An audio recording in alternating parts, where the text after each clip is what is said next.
fun. So, and I do research here under like basically a professor here, like my PI, who does research on the side and writes books. But what I'm assisting him with is like police violence and community violence.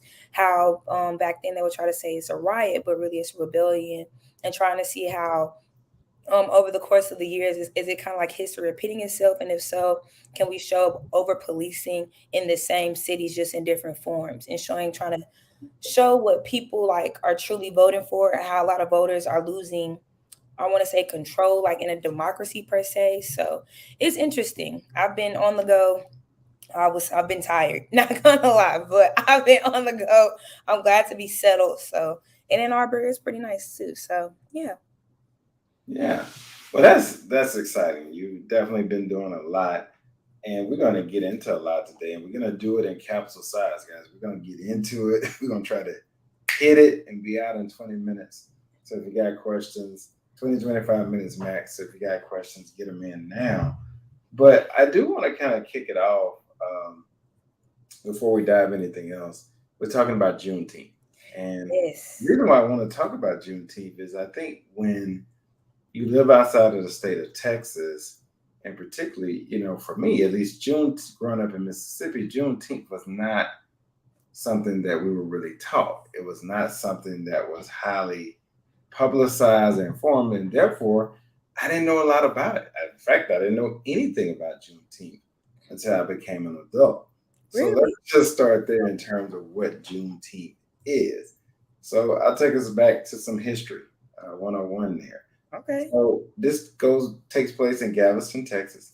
If you go back to 1865, uh, federal troops were sent, arrived in Galveston, Texas in 1865 to take control over the state and ensure that all enslaved people were freed.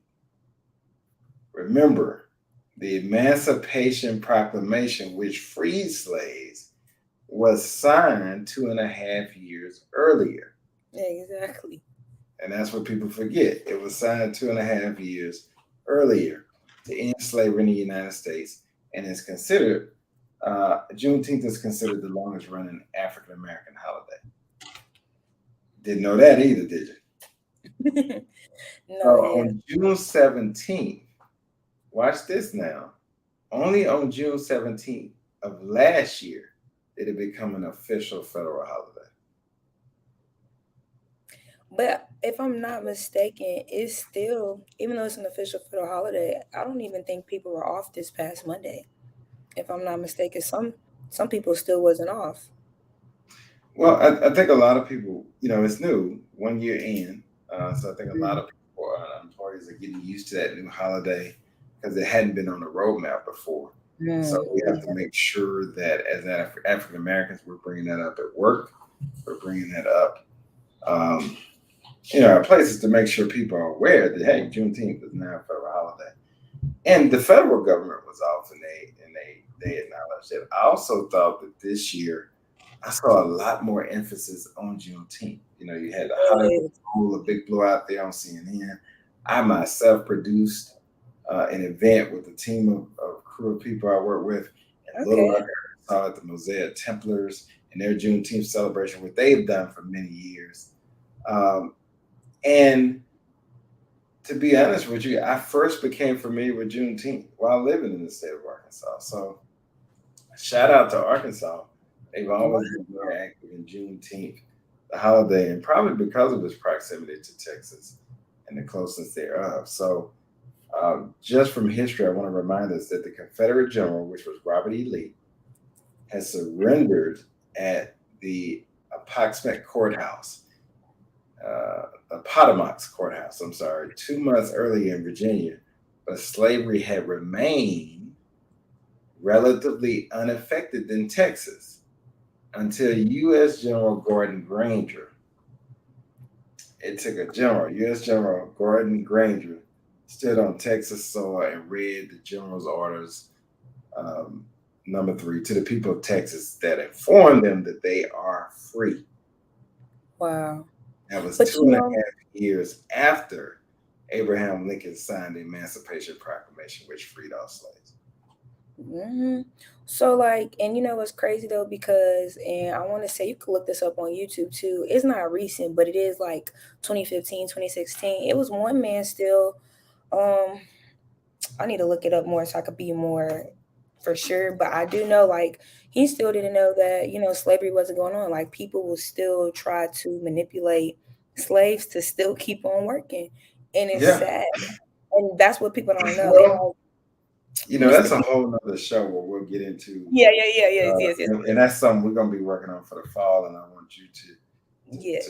bring it to a summit, hopefully on campus, where I come in and we produce a live summit and produce it virtually.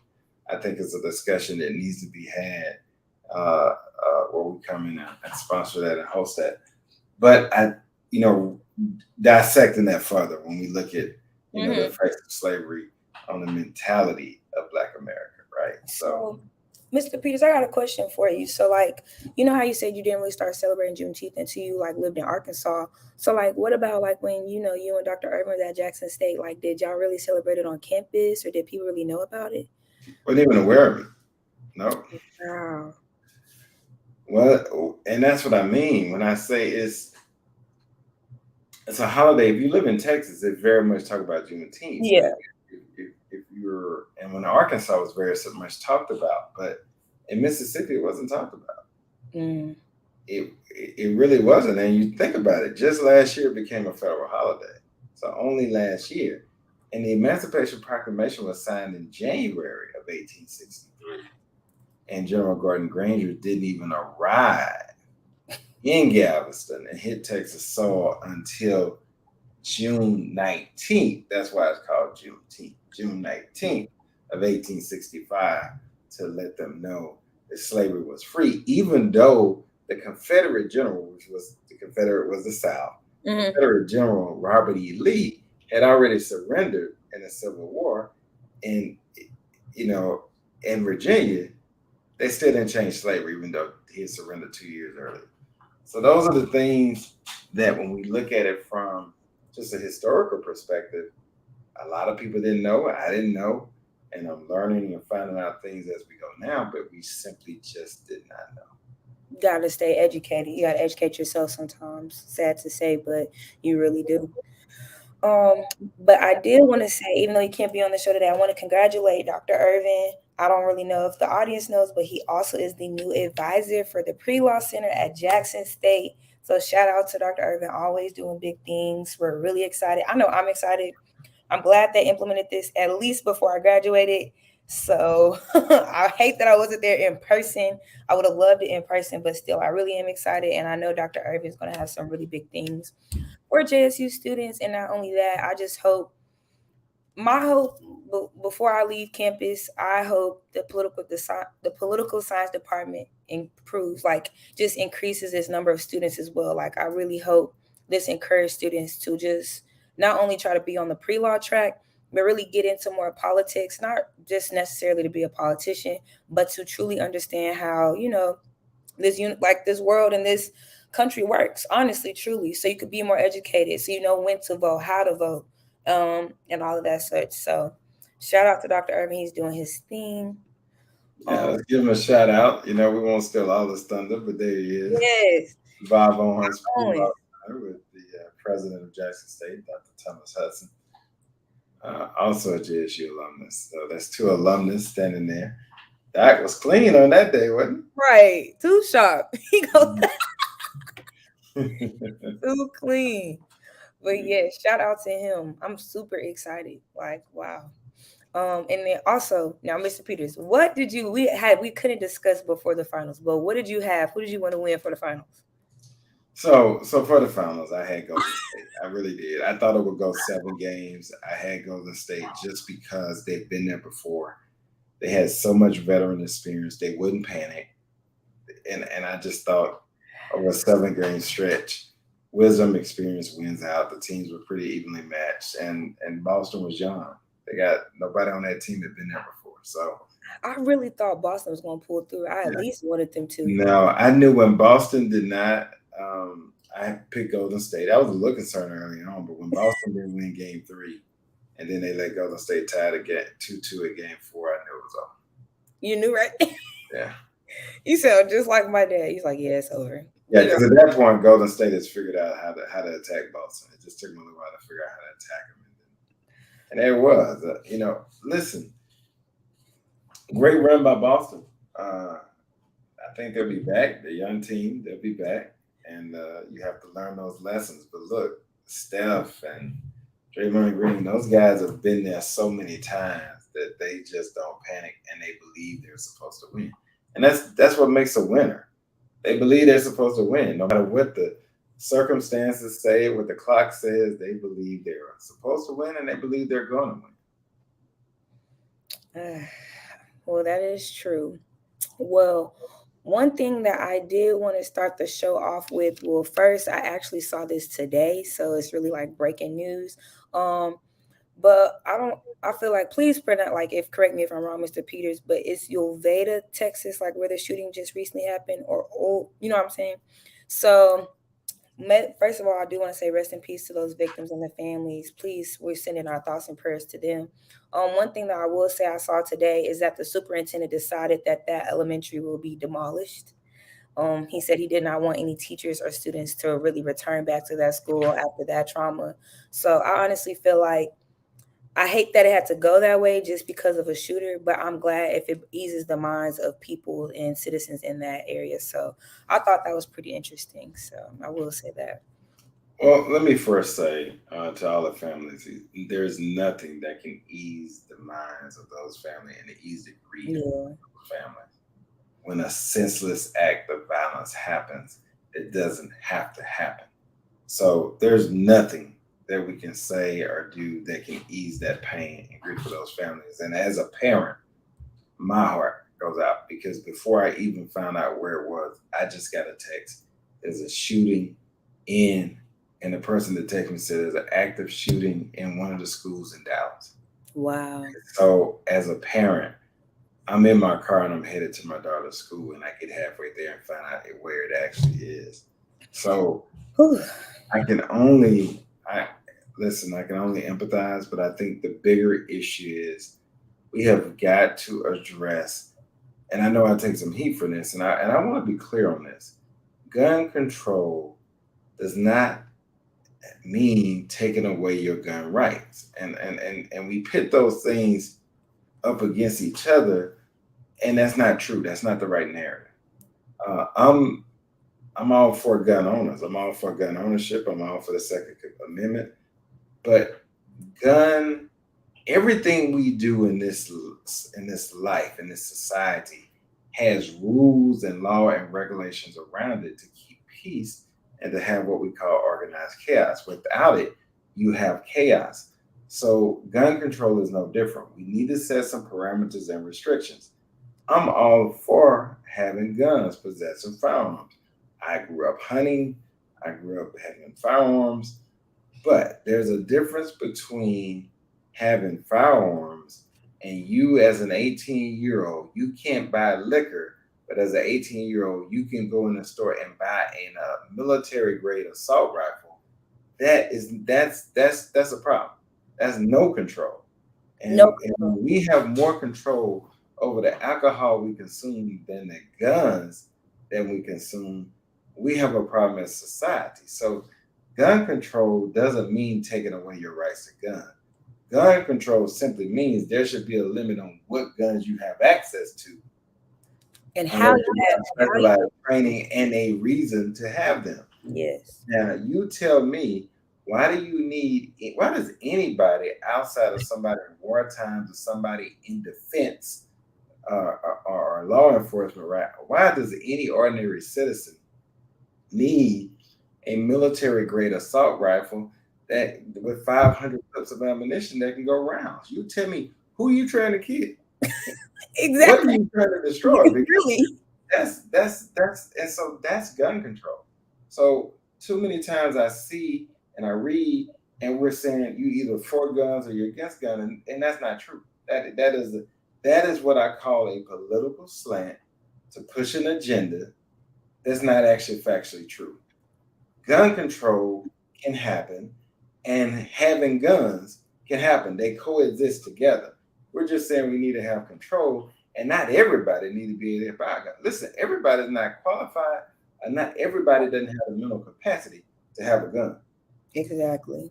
And that protects your safety and mine. So I think we just have to have those conversations, and we have to um, take action on it. And I've been very displeased. With, first of all, I want to commend some of the Republicans that have crossed the aisle to try to do the right thing, and I've been very disappointed with what they've been faced with and the backlash they've been faced with, because this is not a red or a blue issue. This is a human lives issue. Now we're talking about kids. We're talking about innocent kids, little kids that had nothing to do with your red or your blue, Just nothing keep. to do with your Republican or your Democrat. These are kids that never got a chance to experience life because as adults, we did not protect them. That's the truth. Exactly. I couldn't have said any better. And it's still a lot of times I just want to say like recently the House of Government Leaders opposed the bipartisan gun deal as Senate moves toward passage. So they're getting it's been a lot of talk about these. I'm going to keep on giving you updates as shows go on when it comes to these gun deals and things of that such cuz it really is a big issue, especially after the shooting, especially for Texans. I don't know if he was watching it live, Mr. Peters, but when yes, when Governor, I want to say Abbott, and I don't know if I said his name right, Beto or There, there you are. yeah, and they were at the conference discussing the shooting. But not only that, you saw Beto starting to argue for citizens, saying you do this all the time. When are you going to actually affect change? So Texans specifically, and really just everybody watching, but specifically Texans, please pay attention to the polls when it comes time. Yeah, Please pay attention. yeah. And again, I just want to finish with this. I am all for gun rights. Yes, Yeah. And I'm also, just as much as I'm for gun rights, I am also as much for gun control, yes, because we have to put some parameters on it, because we have parameters on everything else to protect us. Why wouldn't we have it on guns? And all I'm saying, you may be qualified and ready to have a gun and act responsibly. That doesn't mean I am. exactly, You see what I'm saying? So we exactly. got to have some controls around it, and I'm okay with going through those controls to make sure that and that's all I'm saying. So Yes, I'll leave that where it is. It's a shame that has to divide us as a nation when kids are dying. We watch teenagers be killed at schools. Now it's elementary kids. The same young man shot his grandmother around the door. Look, I it's mean, time. it's time to stop talking, and it's time for action. Yes, yes. Everybody. Gun control, gun rights, but gun safety. So Right. yes, They definitely. don't have to be independent of each other. To have one don't mean you don't get the other. You can have all of it. You can have Yes. both. So I will say that. So once again, we would like to say the Urban Law family definitely wants to send their thoughts and prayers out to those families and victims. And hopefully we'll see some improvement within our nation soon. Like I said earlier, pay attention to those polls and the elections that's coming up, y'all. So please pay attention. Also, so Mr. Peters, we had our discussion about this because you informed me on this topic, but this, I wanted to put this out there. Not only that, but we also have a lot of young viewers as well, or people that's just interested in like home ownership and things of that such. And I really thought it was interesting. So I really wanted to put this out here. So it's actually in my part of Texas, Denton County.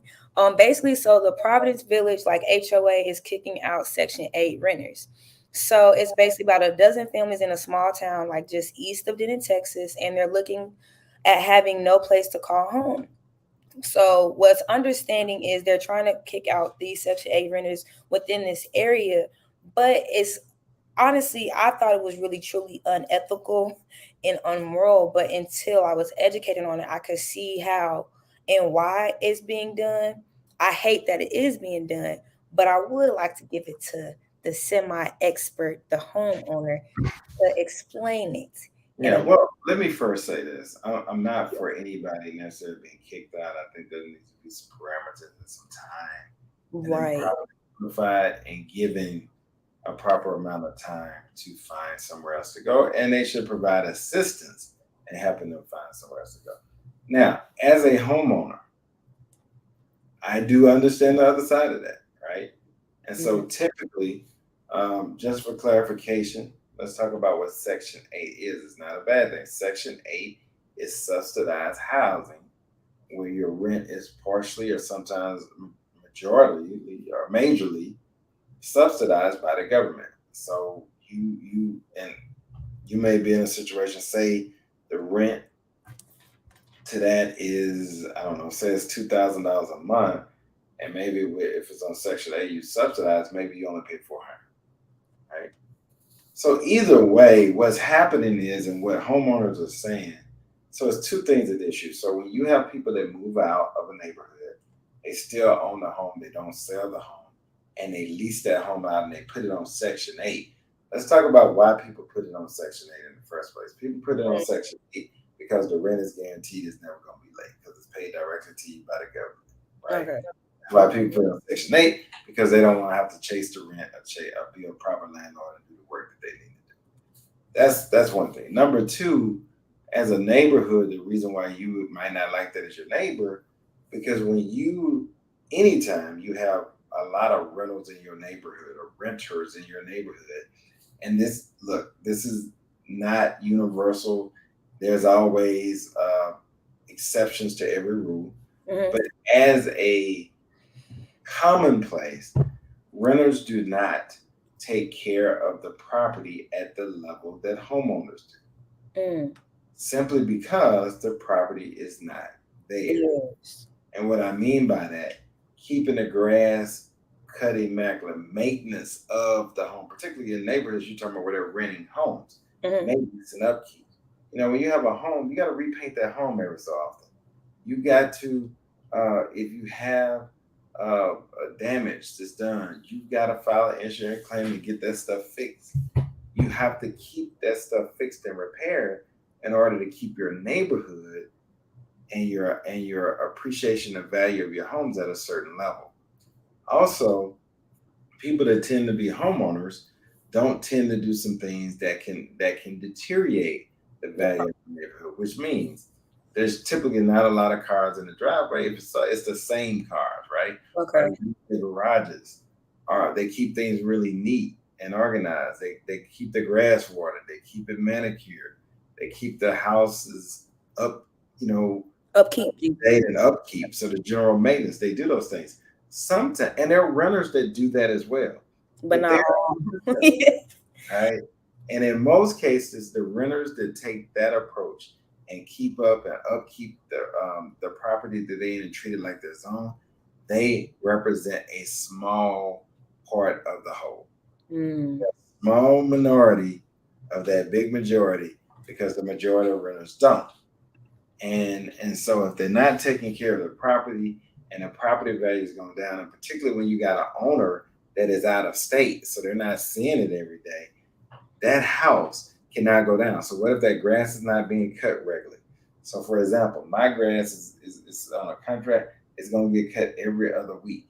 Well, if I'm a renter, maybe I ain't got time to cut mine, I might let it go 3 weeks, 4 weeks, right? And Yep. what does that do to the neighborhood? It affects the property value. Mm. So that's why homeowners are upset because you're paying taxes as homeowners. Renters are not. They're just paying rent. You're paying taxes to the school system, that where the schools get their money to fund. You're paying taxes to the city that Oh. you live in.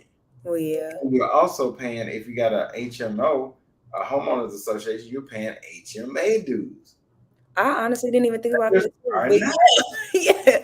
Okay. Yes. Yes. So you getting taxed and you're paying from all angles, and this person is living beside you that's a renter is not, and they're not taking care of the property. That's going to upset you. So I think you've seen moves by HMAs to really discourage that, to where say, and I see now legislation move to where there's no, if you buy in this neighborhood, you cannot rent it out, you can sell, but you cannot lease it out. That type of thing for that reason, right? Okay. Now, whether it's constitutional or not, that's one for Dr. Irvin. But I do understand why homeowners are upset, and I also understand why the renters get upset. But in this case, uh, the homeowners are the one that's footing the bill. So, okay, I got another question for you, and we're kind of steering. It's like steering away from the topic, but not really. but you're a credit guru, so that's why I really want to ask. So I'm young and I want to own a home. So, and it's helped me out too because I'm about to be an adult. So You when it sure are, comes, real quick. yeah, real quick. So like when it comes to like buying a house, what is like how is your credit supposed to go? Like, does that come into play? Or like how does that really work? I'm really interested now. Not gonna lie. Oh, yeah, absolutely. Well, credit comes to play in everything. Okay. The foundation of what you do. And I have to say that, just like you, Kennedy, I didn't have the luxury of having a credit guru, having access to one when I was in college, and I made all the mistakes. I think we got something fundamentally wrong in our system. You can enter college as a freshman with no job, no source of income, and they give you a credit card with $1,000 limit and a T-shirt. That's a recipe for disaster right there. Right, right. Because when you get hungry on that Friday night and the You cab go use goes that seven, credit. and you're gonna go to the gas station and get you something to eat, and you're gonna end up that $10 meal you got at the gas station, that chicken box and them drinks and snacks you got. By the time you get through paying the interest on that, by the time you done paid over $300 for that. So I tell people, understanding credit is so critical. We have a course, and I'll get you guys to link. You can go right on our website. There's a course. It's called Credit 101. $69. Teach you everything you need to know about the basics to help you stay out of that situation and how to make sure you're optimizing your credit score. Here's what I can tell you. I'm gonna give you an example of how credit affects you in a real way. So right now, Okay. to shave off the inflation. So first of all, when we talk about inflation, what is inflation? Inflation happens anytime that demand outpaces supply. Mm. When you have too much demand and not And not enough supply, you're gonna have an inflation. When mm, you have too much supply and not enough demand, prices go down. right. See it? Other way, prices go up, and when you have too much supply and not enough demand, prices go down. So we're in a market right now where there's too much demand and there's not enough supply in terms of housing, so the prices went up. So in order to slow people down from buying houses, the federal government, Federal Reserve Bank increased interest rates, and so Mm, over the last year, it's gone from 3%, a little over 3%, to over 6%, headed towards 7%. Now, here's the difference. What that means: okay. when you buy a house on a mortgage, so now let's say you balling out of college, not like I was, but let's say you big balling, and you gonna go buy you a $300,000 house. Well, at Ooh. 3%, all right. Now I'm being fictitious because you getting out of college, you buying $300,000 house. We gonna talk because I'm coming to you something ain't right. Right. But but realistically, just to make the numbers make sense, say you buy a $300,000 house, Mm, and 3%, that mortgage may only be $2,500, right? So okay. if you're making six figures, you can easily pay that mortgage. You got a humongous, beautiful home. Here's where it gets tricky.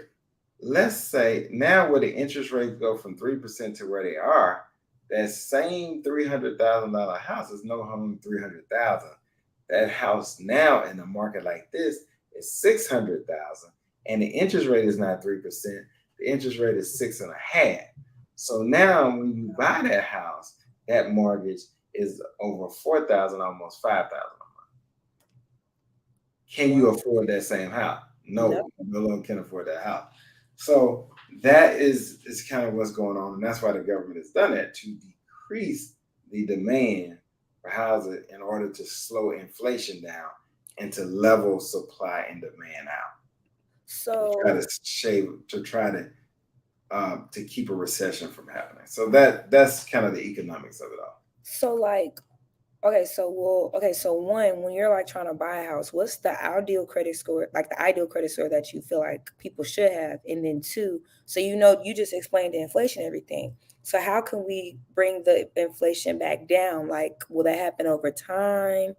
Like, Over time. And so the way you bring it down, you have to levelize supply and demand. Supply and demand should be about equal. If you're at an optimal capacity, your supply and demand are leveled out where it's about even.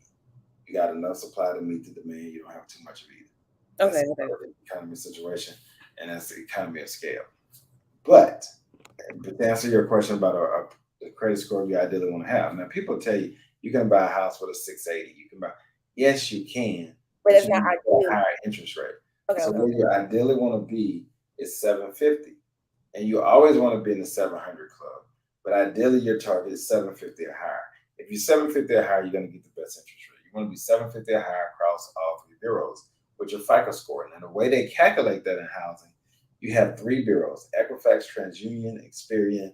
They take the middle score. That's the score they use. So if you got a 750, a 760, and a 752, your Mm-hmm. score is a 752. Okay. Okay. Okay. So that's what they'll use. So you want to make sure you use FICO, and they'll use that. So you want to make sure you understand. I gave a free webinar on this early in the year. I dropped tons of great knowledge. A Yes. lot of people took advantage of it. If you didn't, shame on you. Uh, but I'm always join our group on Facebook, The Credit Corner, THEE Credit Corner. We drop free information in that every Thursday, and we're giving the game to you for free. But you need to understand how to build credit, how to optimize your score, and how to keep it high. And that's the parts that they're never going to teach you because they don't want you to know how to understand how to use credit cards properly, how to use it in a way it helps you, understanding what your real due date is, what are your blackout days you should never use your card. All those things are very critical. And so if nobody teaches you that, if you don't learn that, you're gonna We make will. mistakes. Tell them we'll teach them, Mr. We'll Peters. teach you. We'll teach you. Absolutely. Just join our program. Just join our program. Yeah, so visit our site, Irvin, IRVIN, Law Credit Repair .com, and I'll make sure we put that in the chats here. I think I had that in a banner Yes. one time. I'll make sure I get that up there. Yes. And then also this is another question. I don't know if you heard about it. Um, it's kind of breaking news too, that since we're kind of talking about credit and inflation and everything like that. So I just want to keep on informing our family. But have you heard about the gas boycott yet for July 3rd through the 5th? It's not the first time that's happened Okay. before. It's typically something that always happens when the price of gas goes high, right? But okay, But so yes, my I've question heard. is, yeah, it probably isn't the first time. This is the first time it really has affected me though, for real, since I started driving. But I do want to say, how does that even work, and is that even possible? Because people are saying if it's no gas, people are basically, and I've kind of saw this through social media, so that I kind of started, reading on it. But it's hard for me to just tell who to believe or what. But how does that even work to bring down the gas prices if nobody buys gas for those 3 days? How can we reevaluate the pricing as just Well, customer? what I'll do, I'll bring your attention to something.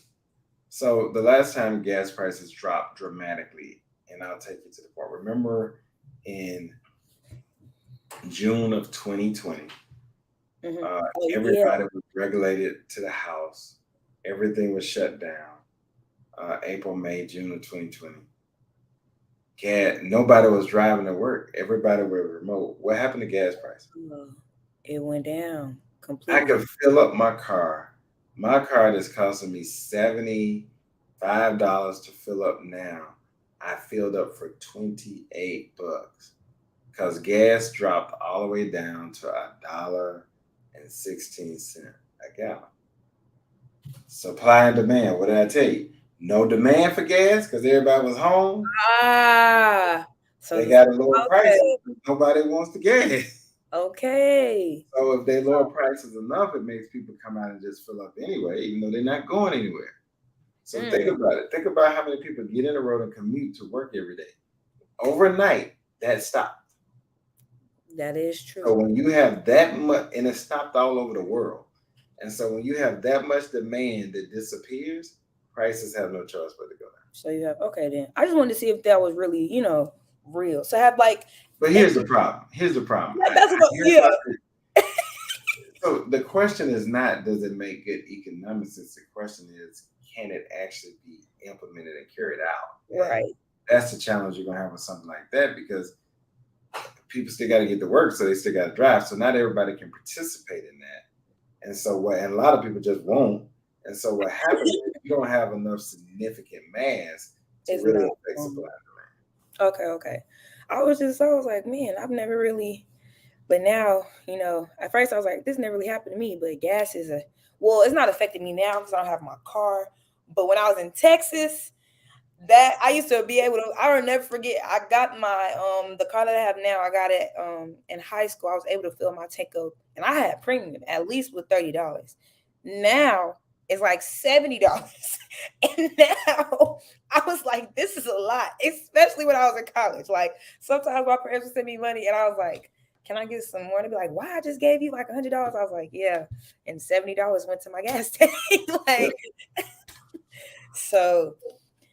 I don't know. We'll see. I'm hoping that a lot of these, like the economy will, I don't want to say work itself out because it's not just going to easily be like that.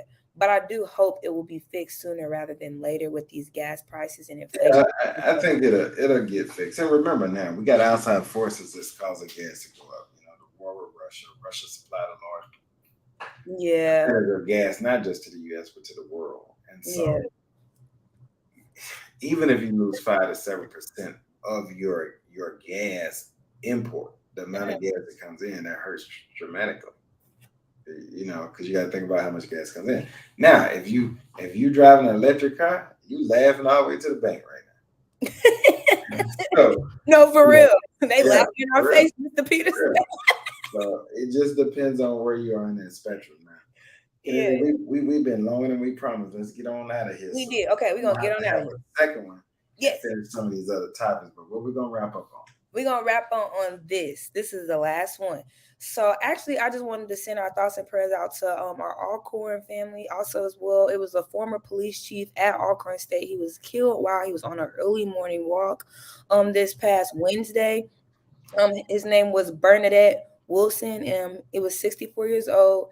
And so they said that the incident happened around 5:40 a.m. on Canonsburg Road. So it's about 200 yards away from the house in Jefferson County. Those in the vehicle, they struck Wilson and they stayed on the scene until then. So basically, from what the article was telling me, is that he was actually hit with a vehicle, and the vehicle slammed on their brakes to avoid hitting the first vehicle, and then the second vehicle kind of just swerved and hit Wilson while he was walking. So we definitely do want to give our thoughts and prayers out to them as well. Um, and I do want to wrap it up with one thing I will say also while being here at this program is very motivating because you see a lot of Black students, a lot of uh, educated, well, Black students. I have a lot of my cohorts. I have like two from Morehouse, one from Spelman, two from NCAT.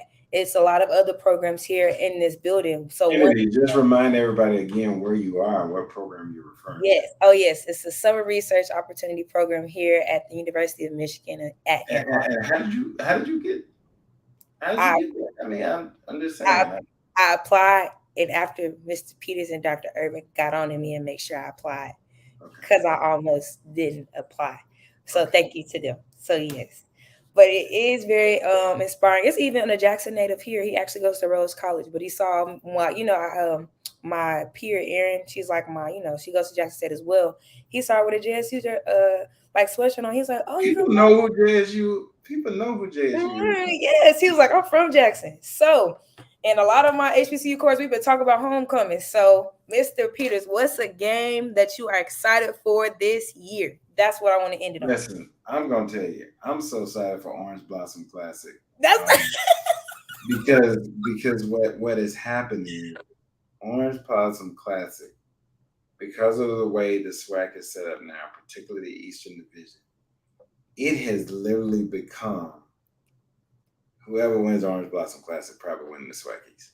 and it's And like if you look at last year, we beat FAMU by 1 point. We don't lose another game. FAMU is chasing us for the rest of the season, just needing us to mess up once, and we don't.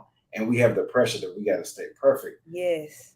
It could be flipped. So it's so much riding on that Orange Blossom Classic. It's so much riding on that game. And what I would tell people, there's still tickets available. This year is gonna sell out. Last year, Yes. COVID kept a lot of people back. This year is gonna sell out. Yeah, It's Yeah, gonna I be. need to buy my ticket. I'm so focused on getting my plane ticket in my Airbnb. That's I one. said, wait, yeah, I That's gotta get. one. And the other one is homecoming because I want to see how we handle Campbell, which is outside of SWAC, a non-HBCU, and I want to see how if we show up and play when we play outside of our conference because that's Mm, something we haven't always done.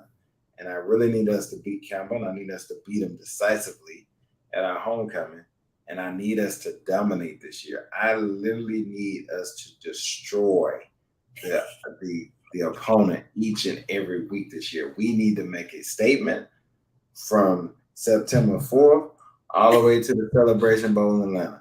I want to see a bunch of keep butts, and I really want to see all up and down the highway uh, because I want us to be that dominant with people out here. It ain't really. yes, It's yes, Jackson. It's it Jackson is. and everybody else. No, it is. I will say that I'll never forget. We had a tour here at the stadium at University of Michigan, and the tour guy was like, "Yeah, University of Michigan has the best band." When I tell you, me and Aaron, we said, we just we looked at each other, we said, "Are you for real?" Like, okay, we gonna What let you you should have have it. said, what you should have stopped and said, excuse me, have you heard the boom? The What is song your reference out. points? Since y'all up there doing research, what is your reference points? Are you saying they have the best band in the Big Ten? What were you saying? The best band in the Midwest? What is your reference point? Because you're gonna have to clarify that question Right. or that statement, rather. Yes, but I have to agree with you. I really am excited for I am excited for the Orange Blossom Classic, but really I'm excited for homecoming, but Alcorn. I have never been to like the stadium at Alcorn, and I know that's gonna be a different type of breed of a game.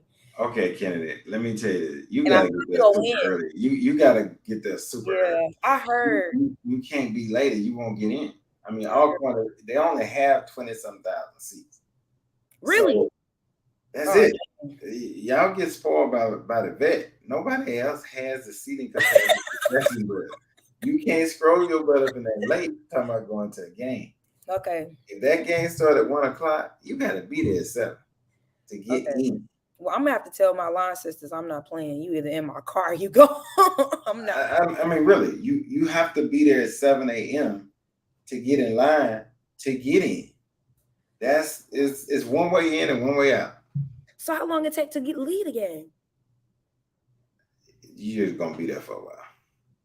I don't want to drive my car because that gas. Okay, but it's all right. But that's what I wanted to end the show on right there. Some good I love JSU spirit. I hope you all enjoyed the show. Please make sure to join our credit program, the Credit Corner program on Facebook. Join it. You're going to get a lot of credit tips from the credit guru himself, Mr. Peters. This was pretty fun, Urban Law family. I've missed you all. I really have. I've missed y'all a lot. So yes. Mr. Peters, take us out. Any other final remarks while you take us out? Man, keep doing what you're doing. Keep representing us up in Michigan. Make sure you make us proud. And Thank you. then Thank you. when do you return back to August South? 4th. And then I have to leave right to JSU on August 9th because I'm a student That's leader. right. Yeah. So we did connect. Maybe when you get back in August 4th, we catch that We will. Dallas before you jump out. So we got to make it happen. All right. Yes. All right. All right, family. Enjoy the rest of your evening. We're gonna try to come to you on Thursday nights now that we found a group for the summer, and we'll be playing with some different times. We got some new exciting things coming. Join the Credit Corner. It's free. Yes. Group. You will have to apply to be in, and Kennedy will let you in. So no problem there. But just make sure you get the request, and we will give you the tools and walk you through how to build great credit. And no, despite you might have had bad credit all your life, you can turn it around. I once had bad credit too, really, really bad, and now I'm in the top tier, and so that's where you want to be. You want to be able to qualify for the fine print where it says 0% interest for qualified buyers. I'm in that group. You want to be there. All right. All right. So that's where we're going to get you to. Until next time, have a good one. Bye, y'all.